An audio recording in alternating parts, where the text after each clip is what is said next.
on the face of it, it is a minor deal. And it's too bad. So I've just finished the preview. The preview's put up. No, I'm not doing another preview and changing it. It's a shame about Anders Nilsson. Nilsson came in, played really well to start his time in Vancouver by the end of last season. Backup. Started this season pretty darn well.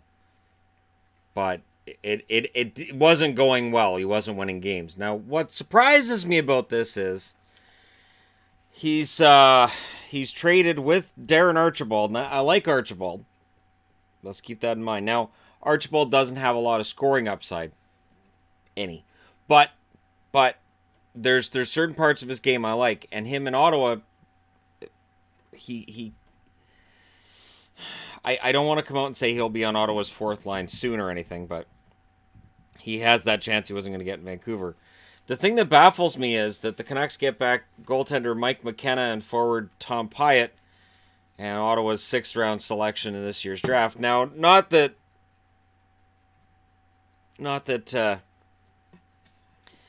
Pyatt isn't. Well, he's Pyatt. I guess we needed another Pyatt. We haven't had one since Taylor. I don't think Tom's eyes are as dreamy as Taylor's though. But anyways, that was always the joke with Taylor Pyatt. I don't know. This makes me wonder, like, because of the fact that McKenna is an older goaltender, is this a stopgap now? Does this mean Markstrom's going to play 7 out of every 8 games? Does this mean that Demko gets a shot at getting called up? Like, I'm just wondering, like, is there another piece that's going to happen? Like, something else that's going to happen with this? I understand, I'm not going to say that Nilsson you should get a bigger return from. I know there's going to be Canuck fans who cry that you should get a bigger return for Anders Nilsson. The problem is Nilsson hasn't won a game in how long? He won his first 3 games this year. He's 3-8-1. His numbers keep dropping. And I think his last game in Vancouver, I think that sealed it. I think that was where Benning said, all right, Nelson's not working. But I'm a little bit confused by adding Mike McKenna. A little bit. Now, McKenna can clear waivers, whereas Nilsson can't. So it makes me think, okay, so the Canucks are probably going to call up Demko? Because Bachman is not the guy. You can't call up Bachman. And I don't even know if I would take Bachman right now over McKenna. It's just really interesting to me. Because I've said for a while that Ottawa needs a goaltender who can spell off Anderson more than what they've had. Nilsson will do that. If Nilsson can refine his game, he'll do that for Ottawa. That's why I'm wearing my Ottawa jersey, because I feel that Ottawa slightly wins this deal only if Nilsson can find his form again. And there are numerous fan bases watching this who'll go, oh yeah, Nilsson, yeah, he tantalizes you with what he might be. He's a big goaltender. He's got all of the parts you need for a good goalie. He just can't quite keep it together for a long period of time. So I wish him the best in Ottawa. I wish Archibald the best in Ottawa. I think that's a good move for Ottawa. I'm kind of surprised at adding Pyatt for the Canucks, but at the same time, only because he was on waivers, and the Canucks probably could have got him for nothing on waivers.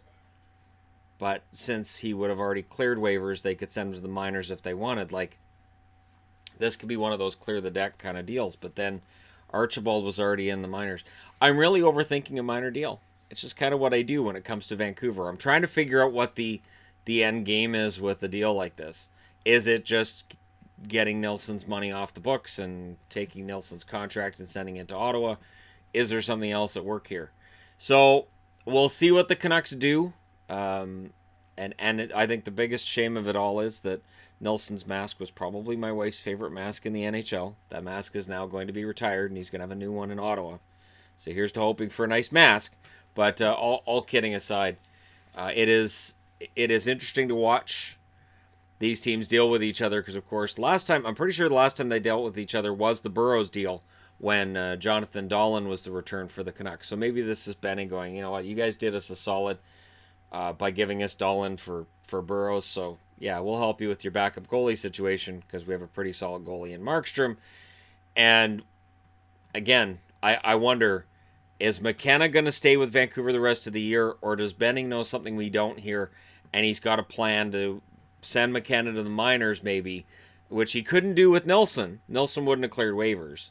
And maybe the plan is then to bring somebody up. So let me know what you guys think in the comment section below. It's an interesting deal only because it might maybe foretell something else coming. So let me know what you guys think in the comment section below. As always, don't forget to hit like and subscribe. If you're browsing your way through, you just tap it upon this video. Thank you guys so much for watching. And yes, I am definitely overthinking a deal involving 2 goalies with mediocre numbers and 2 forwards who aren't going to make a huge difference for anybody, but that's kind of what I do. Thank you guys so much for watching. I'll talk to you again soon.